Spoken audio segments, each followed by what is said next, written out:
ఐటీలో ఎంట్రీ కావాలా? Training software engineer గా అజా కోడింగ్ ట్యూటర్ లో 2 వీక్స్ ట్రయల్ పీరియడ్ లో వెంటనే చేరండి. అదే విధంగా అన్య మతస్థులు ఎవరైతే టీటీడీలో పనిచేస్తున్నారో వాళ్ళకి మొట్టమొదటిసారిగా వాళ్ళని పిలిపించి వాళ్ళతో కన్సల్ట్ చేసి వాళ్ళకి విఆర్ఎస్ అయితే విఆర్ఎస్ ఇచ్చి, లేకపోతే గవర్నమెంట్ తో మాట్లాడి వాళ్ళని మున్సిపాలిటీలో కానీ రెవెన్యూలో కానీ వేరే డిపార్ట్మెంట్ లో ట్రాన్స్ఫర్ చేయాలని చెప్పేసి బోర్డు నిర్ణయం తీసుకుంది. ఈ తిరుమలలో డంపింగ్ యార్డ్ అయితే ఉంది. నేను మొట్టమొదటిసారి దాన్ని సందర్శించడం జరిగింది. అది 3-4 నెలలలో మొత్తం క్లియర్ చేయాలని చెప్పేసి అధికారులను ఆదేశించాలని బోర్డు నిర్ణయం తీసుకుంది. ఈ ముఖ్యమంత్రి చంద్రబాబు నాయుడు గారి హయాంలో ఈ గరుడ వారిది ఏదైతే ఉందో ఆయన స్టార్ట్ చేశారు. దాన్ని గత ప్రభుత్వం పేరు మార్చడం జరిగింది. కాబట్టి దాన్ని మళ్ళీ సేమ్ పేరు గరుడ వారిదిగా నియమించాలని, పేరు పెట్టాలని చెప్పేసి నిర్ణయం తీసుకున్నాం.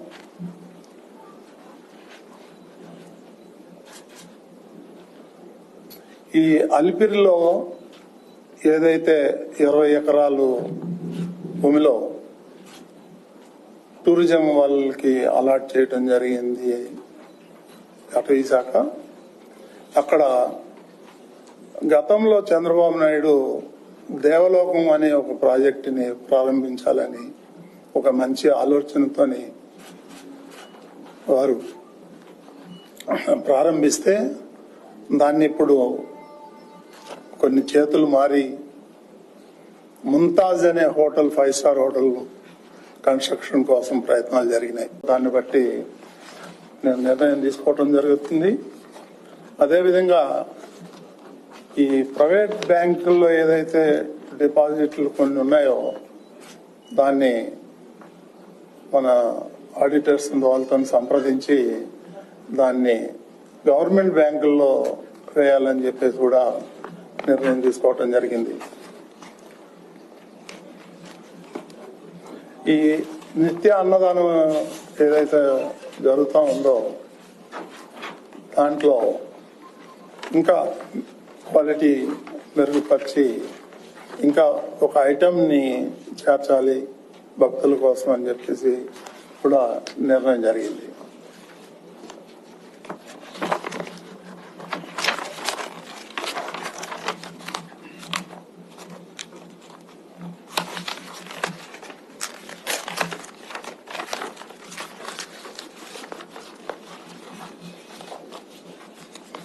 ఈ శ్రీవారి లడ్డు ప్రసాదంలో వాడేటువంటి నెయ్యి ఏదైతే ఉందో దాన్ని ఇంకా మెరుగుపరచాలని, మంచి క్వాలిటీ నెయ్యి కొనాలని బోర్డు నిర్ణయం తీసుకోవడం జరిగింది.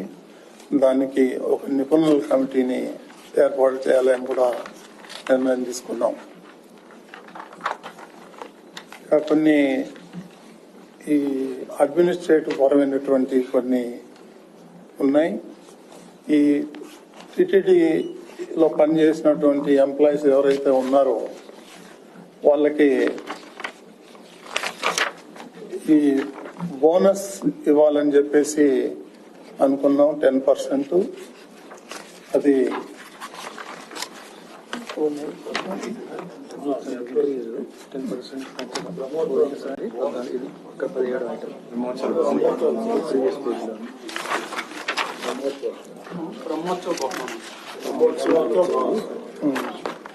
ఈ బ్రహ్మోత్సవాల బహుమానం కింద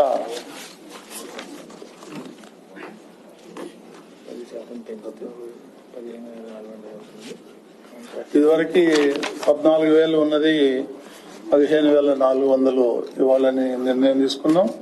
అట్లాగే అవుట్ సోర్సింగ్ ఎంప్లాయీస్ కూడా 7,535 రూపాయలకు పెంచాలని చెప్పేసి కూడా నిర్ణయం తీసుకున్నాం.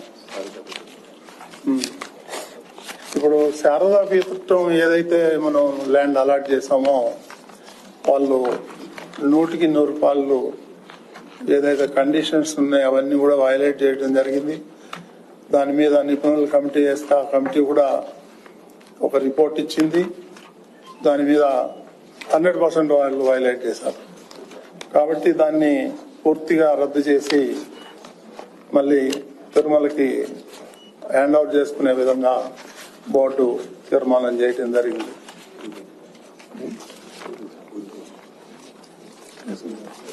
అదేవిధంగా ఈ టూరిజం కింద సుమారు 4,000 టికెట్లు ఇస్తున్నాము ప్రతిరోజు. అది బాగా మిస్యూజ్ అవుతుంది. దాన్ని పూర్తిగా రద్దు చేయాలని చెప్పి నిర్ణయం తీసుకున్నాం. ఇక దెర్ ఇస్ నో టూరిజం. ఇది టూరిజం సెంటర్ కాదు, ఇది పిలిగ్రిమ్ సెంటర్. మనకు అవసరం లేదు. చాలా మిస్యూజ్ జరుగుతుంది. దాని మీద మన విజిలెన్స్ వాళ్ళు కూడా ఎంక్వైరీ చేశారు. అది నిజమని తేలింది. కాబట్టి దాన్ని పూర్తిగా రద్దు చేయాలని నిర్ణయం తీసుకోవటం జరిగింది. అది కొండకు ఆనుకొనే ఉంది కాబట్టి అది హిందువుల యొక్క మనోభావాలు దెబ్బతింటాయి. దాన్ని మేము సుదీర్ఘంగా చర్చించాం. దాన్ని ఆ ప్రభుత్వం భూమి అయితే ఉందో దాన్ని టీటీడీకి హ్యాండ్ ఓవర్ చేయమని చెప్పేసి గవర్నమెంట్ కి రిక్వెస్ట్ చేయాలని చెప్పేసి బోర్డు నిర్ణయం తీసుకుంది. అదేవిధంగా తిరుమలలో ఎవరైతే భక్తులు వస్తారో వాళ్ళు దర్శనం చేసుకొని వెళ్ళేటప్పుడు ప్రెస్ మీట్లో రాజకీయాలు మాట్లాడుతున్నారు. అది పూర్తిగా నిషేధించాలని చెప్పేసి నిర్ణయం తీసుకున్నాం. అవసరమైతే కేసులు పెట్టాలని కూడా నిర్ణయం తీసుకున్నాం. ఇకపోతే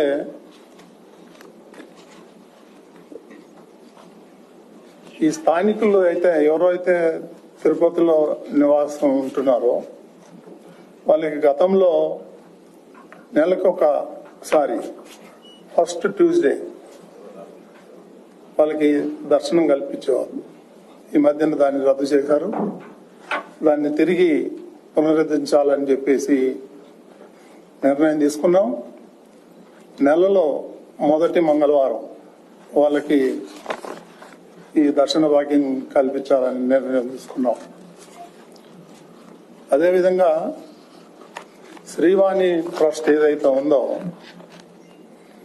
ఆ ట్రస్ట్ ని రద్దు చేసి దాన్ని మెయిన్ అకౌంట్ లోనే, అంటే ఆ శ్రీవాణి అనే స్కీమ్ ఉంటుంది, ఆ పేరు మాత్రం కొన్ని అపోహలు ఉన్నాయి కాబట్టి మెయిన్ అకౌంట్ లోనే మెర్జ్ చేద్దాం. సుమన్ టీవీలో మీ పర్సనల్ అండ్ బిజినెస్ ప్రమోషన్స్ కోసం కింది నెంబర్ కి కాంటాక్ట్ చేయండి.